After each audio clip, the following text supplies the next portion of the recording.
Fala nação, saudações do Brunegra e chegando aqui com mais um vídeo no canal Fala Daniel, dessa vez para comentar as declarações do Rogério Ceni lá para o Mauro César Pereira, onde ele falou sobre 2019, disse que a gente empatou e virou no final do jogo lá contra o River, falou de algumas dificuldades na época do Jorge Jesus, sobre que fomos para os pênaltis contra o Emelec, falou sobre a polêmica lá de Gabigol e Pedro que não podem jogar juntos, falou sobre René, sobre Michael, sobre Léo Pereira, sobre a base.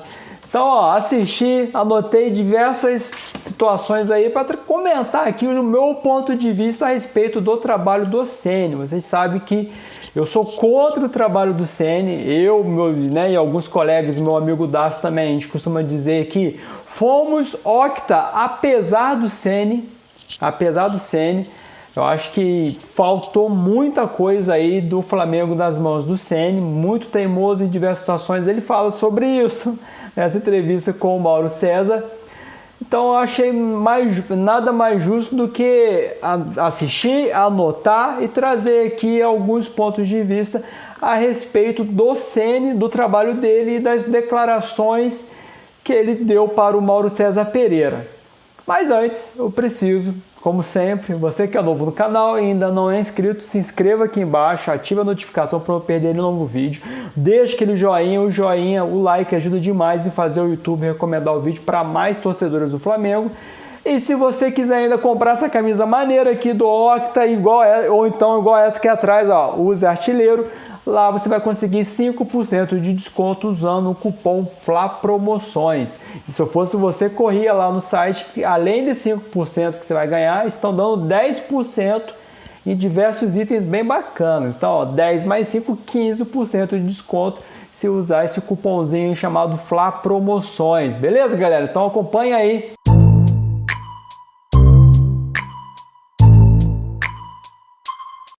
A entrevista começou do Rogério Ceni falando a respeito do ponto alto do trabalho dele. Ele falou da questão de ter aceitado o trabalho no Flamengo, falou que recuar o Arão para a zaga foi um ponto positivo do trabalho dele, falou ainda a questão de fazer o Felipe Luiz propor o jogo, construir o jogo, e também dando condições do Isla tirar aquilo que ele tem de melhor, que é a chegada na linha de fundo. E fala também da questão do Flamengo criar muitas oportunidades de gol. Pois bem, vamos lá. A questão do Ilharão foi uma baita de uma invenção.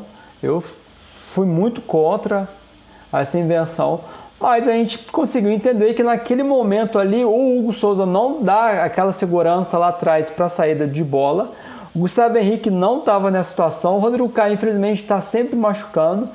E o Ilharão evoluiu muito nesse quesito quando foi trabalhado com o Jorge Jesus. Então realmente deu certo. Aí de quebra tem a história lá dos 4 camisas 10 no meio de campo, que ele também fala sobre essa questão de jogar com o Gerson, Diego, Everton Ribeiro e Arrascaeta. Então esses são os pontos de vista, os pontos positivos do trabalho do Ceni, pelo próprio Ceni.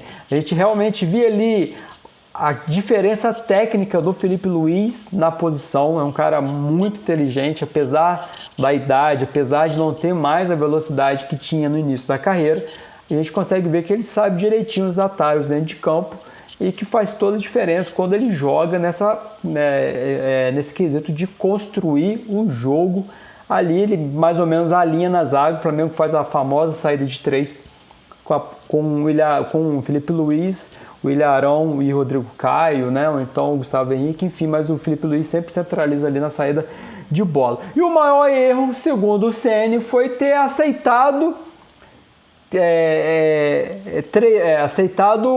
assumir o Flamengo e jogando aquela partida contra o São Paulo na Copa do Brasil, dando apenas um treino. Ele fala, a eliminação da Copa do Brasil dando apenas um treino. Ele poderia ter se poupado de treinar de comandar o Flamengo na beira do gramado naquele primeiro jogo contra o São Paulo. E mais na frente ele até fala que o Flamengo tinha uma dificuldade física aí que fazia bons primeiros tempos e segundo tempo cansava. E nesse jogo contra o São Paulo o Flamengo criou 8 oportunidades de gols no primeiro tempo e no segundo tempo o time morreu, né? A gente perdeu aquele jogo de virada, aquela falha bizarra lá do Hugo Souza. Fala sobre a questão do jogo reativo. A gente viu o Palmeiras sendo campeão em cima do jogo reativo. O Liverpool na Inglaterra também está em cima da questão do jogo reativo, só que está caindo. E ele fala que depende da formação do elenco. E que em cima daquilo, qual característica que o elenco se propõe a fazer. Assim, ele gosta de tirar por base 3 situações. O que se propõe a fazer com o time, quantas chances de gol o time criou durante aquela partida e quantos gols fez. E para ele, a questão que é mais importante é quantas chances de gols o time produziu, que ali, né, acaba sendo um reflexo da qualidade de jogo com a bola nos pés. Aquela história, aí ele vai e fala que nenhum centroavante entra em campo com meta de perder gols, né?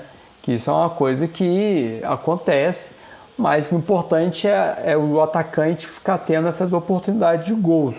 Ele fala que ele prefere ter o controle de jogo. Aí, em cima desse prefere ter o controle de jogo, ele fala do Diego, que foi recuado. Aí ele faz menção ao Pirlo, na época do Milan. O Pirlo era um 10 que foi virando volante, pela questão da visão na hora de lançar, pela qualidade no passe.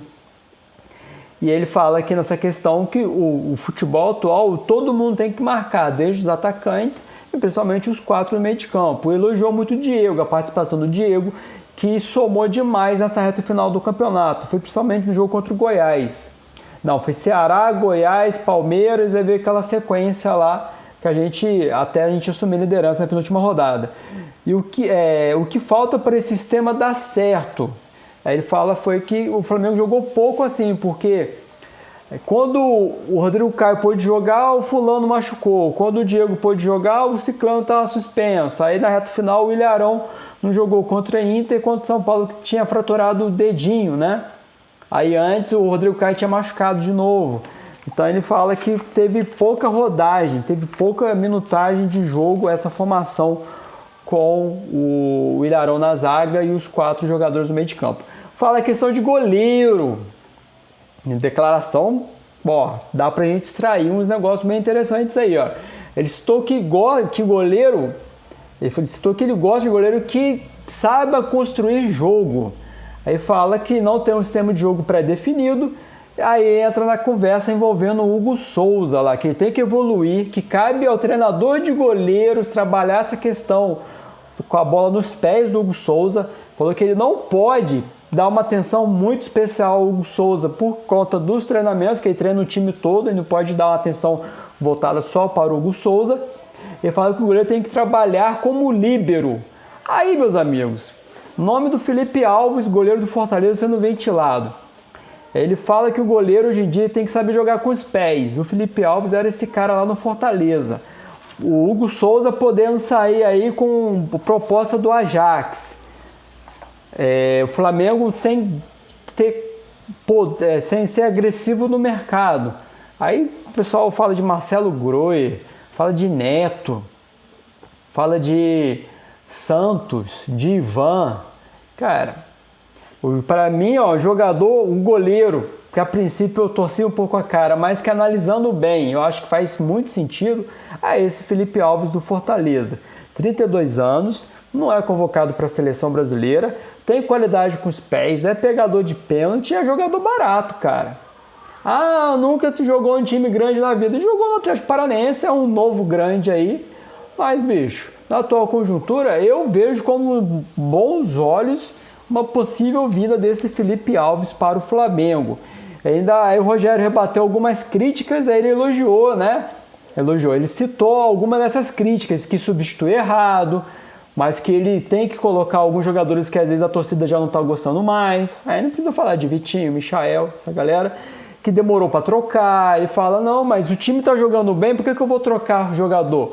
Teve a situação contra o Bragantino, que o Flamengo 1-1 lá, ele foi substituir depois dos 42. A gente precisando ganhar aquele jogo lá, ele foi substituir já quase com os acréscimos acontecendo. Fala sobre a questão de Pedro Gabigol, que ele treina algumas situações de jogo sim, mas que Para jogar Pedro com o Gabigol, quem que vai sair? Ele fala que o Arrascaeta é excepcional na posição dele, Everton Ribeiro é excepcional na função dele, Bruno Henrique é excepcional na função dele, Gerson é excepcional na função dele, Diego é excepcional na função dele. Ele fala quem que vai sair? Vocês sabem que no canal, que pra mim, quem é só jogar com volante, cara. O Ilharão tá na zaga. Ele mesmo cita que o Flamengo domina as ações em 65% do jogo. Então, quando tiver com a bola, tiver dominando as ações, cara, não precisa de ter o Ilharão, o Gerson e o Diego ali, ó, 3 volantes disfarçados. O Ilharão sobe, faz sempre saída de 3. Gerson ali, ó, Gerson, Everton Ribeiro, Arrascaeta, Bruno Henrique, Gabigol e Pedro, cara. Vai ser assim todos os jogos? Claro que não. Mas jogos aonde a gente sabe que o Flamengo vai ter total domínio das ações, pô, dá perfeitamente para fazer isso, ó. Isla, Rodrigo Caio. Isla, Ilharão, Rodrigo Caio, Felipe Luiz, Gerson, Everton Ribeiro, Arrascaeta, Bruno Henrique, Gabigol e Pedro, cara. Pô, qual que é a dificuldade do Rogério Ceni entender isso? Então, cara, aí vai em cima das minhas críticas. Aí ele cita 2019. Ele fala, lembra que nas oitavas a gente foi para os pênaltis contra o Emelec, que ano passado a gente foi para os pênaltis contra o Racing, só que a gente acabou sendo eliminado, que né, em 2019 poderia ter sido eliminado também. Cita a falta da torcida no Maracanã, que a magnética é totalmente diferente, a gente sabe da potência da nossa torcida. E comparando 2019 e 2020, ele fala, o Flamengo tem que ganhar e jogar bem. Né? E foi até o Mauro que comentou que para alguns times aí o importante é ganhar. Para o Flamengo, para ele ganhar, ele tem que jogar bem, que senão não valeu a vitória. Citou a dificuldade dos oitavas da Libertadores, né? Comparando novamente Emelec e Racing. A virada na final foi aos 43 do segundo tempo, mas que mesmo o Flamengo jogando melhor, a virada só veio no finalzinho da partida. E que mesmo ali na época do Jorge Jesus teve dificuldades contra o CSA e também contra ele treinando no Fortaleza. Na época do Domenech, eu aqui no canal falava isso, porque dava a sensação de que todos os jogos do Flamengo com o Jorge Jesus, o Flamengo dava espetáculo e dava goleada. A galera criou no imaginário, a imprensa esportiva criou no imaginário que todo jogo era igual aquele 5-0 contra o Grêmio. E não foi assim, teve muita dificuldade. Esse jogo contra o CSA foi 1-0 para o Flamengo e o CSA teve chance de empatar e virar, galera. Então, em relação a isso, eu concordo com ele. Muita gente no Twitter lá não gostou dessas declarações, mas eu entendo e concordo com ele. Ele cita a questão da mudança do time, que o time perdeu, né, que ele pegou o Flamengo já sem Rafinha, sem Pablo Mari. Ele fala da questão da falta de público, que a torcida do Flamengo não deixa o time abaixar a rotação e que o aproveitamento do Gabriel, do nosso Gabigol, era bem maior em 2019. Realmente, o aproveitamento do nosso Gabigol na temporada 2020, galera, foi muito abaixo. O Gabigol tinha um aproveitamento de, se não me engano, mais de 50% na temporada 2019. Na temporada 2020, ficou abaixo dos 40%, cara.